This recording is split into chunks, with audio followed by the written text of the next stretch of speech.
Hi, ഇന്നത്തെ എൻ്റെ വീഡിയോയിലേക്ക് എല്ലാവർക്കും സ്വാഗതം. അപ്പോൾ ഇന്നത്തെ വീഡിയോ ഫുള്ളായിട്ട് കാണണം കേട്ടോ. എനിക്ക് കുറച്ച് ഹൈബ്രിഡ് വിത്ത് കിട്ടിയിട്ടുണ്ട്. ഞങ്ങളുടെ കൊറ്റങ്കര കൃഷിഭവനിൽ നിന്നാണ് കിട്ടിയത്. അപ്പോൾ എനിക്കതൊന്ന് മുളപ്പിച്ചെടുക്കണം. അതിന് വേണ്ടിയിട്ട് ട്രേക്ക് നടന്നപ്പോൾ ട്രേ ഇവിടെങ്ങും കിട്ടിയില്ല കേട്ടോ. അപ്പോഴേ പിന്നെ അന്നേരം ഞാനൊരു ടിപ്പ് കണ്ടുപിടിച്ചു. ഇതാ നോക്ക്, പച്ച പ്ലാവിലയുണ്ട്, പഴുത്ത പ്ലാവിലയുണ്ട്. അപ്പോൾ ഏത് പ്ലാവിലയായാലും നിങ്ങൾക്ക് എടുക്കാം കേട്ടോ. കുറച്ച് ഈർക്കിലും വേണേ. അപ്പോൾ ഇതെടുത്ത് നല്ലതുപോലെ ഒന്ന് കോട്ടി കൊടുക്കണം. ഇതാ ഇങ്ങനെ കുമ്മിൾ കുത്തുന്ന കണക്കാണ് കേട്ടോ.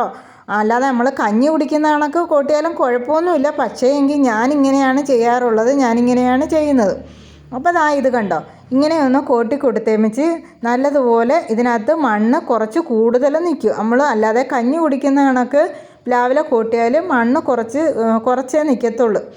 അപ്പോഴതുകൊണ്ട് ഇങ്ങനെ തന്നെ കോട്ടണം. ദാ എന്നിട്ട് കുറച്ച് പടവലത്തിൻ്റെ വിത്താണിത്. പടവലത്തിൻ്റെയും ഉണ്ട്, പയറിൻ്റെയും ഉണ്ട്, മുളവിൻ്റെയും ഉണ്ട്. മുളവിൻ്റെയും പടവലത്തിൻ്റെയും എനിക്ക് കൃഷിഭവനിൽ നിന്ന് കിട്ടിയിട്ടുള്ളൂ.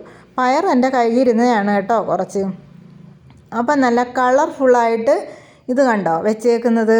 അപ്പം പച്ച പ്ലാവിലയും പഴുത്ത പ്ലാവിലയും ആയതുകൊണ്ട് കളർഫുള്ളായിട്ട് തന്നെ ഇരിക്കുവാണ് കേട്ടോ. അപ്പോഴൊന്ന് മുളച്ച് വരുന്ന വീഡിയോയും ഞാൻ എടുത്ത് നിങ്ങളെ കാണിക്കുന്നുണ്ട്. ഇത് കണ്ടോ, ഇത് മുളകരിയാണ്. മുളകരി ഞാൻ നട്ടിട്ട് ഒരാഴ്ചയായി. അപ്പോൾ അതാണ്ട് കിളിർത്ത് വന്നിട്ടുണ്ട്.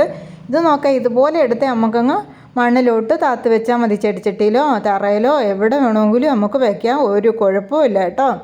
അപ്പോൾ ഈ പ്ലാവിലൊന്ന് കോട്ടുന്ന ജോലി മാത്രമേ നമുക്കുള്ളൂ. അത് നമ്മുടെ വീട്ടിൽ അമ്മൂമ്മമാരുണ്ടെങ്കിൽ അമ്മൂമ്മമാരെ കൊടുത്താൽ മതി കേട്ടോ. അവരിഞ്ഞ് കോട്ടിത്തന്നുള്ളൂ. അപ്പം ഞങ്ങളുടെ വീട്ടിൽ ഇതൊന്നുമില്ല കേട്ടോ, ഞാൻ തന്നെയാണ് കോട്ടിയത്. അപ്പോഴിതെല്ലാവരും ഒന്ന് ട്രൈ ചെയ്ത് നോക്കണം. Okay, thank